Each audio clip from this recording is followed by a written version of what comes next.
Have you ever had a situation where when you're spraying lacquer and it's really hot out, the lacquer dries too fast, or it's real humid and it dries and you get this blush, this foggy look or a white look to it? I had that happen on this Lazy Susan.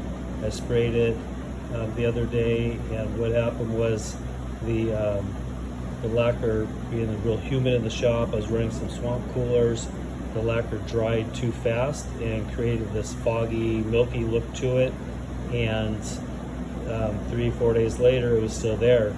So I went on YouTube and I found how to deal with that.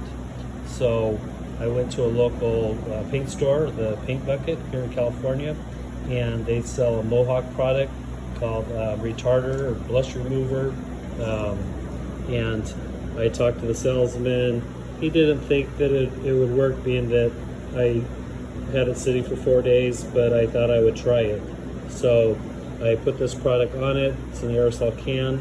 I sprayed it over the whole project, and very surprised how the blush, fogginess, milkiness had disappeared. This Lazy Susan is 30 inches in diameter. I made it with sapele with a ribbon pattern. It was something at the lumberyard. I only saw 2 pieces that had this ribbon in it. I really liked it, so I saved that and made this Lazy Susan with it.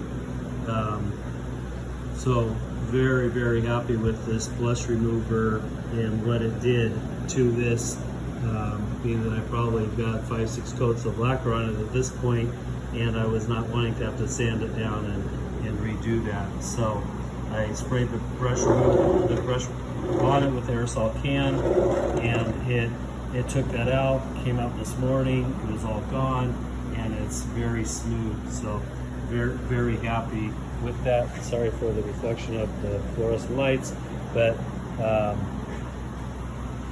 learned something new. Very happy with the results.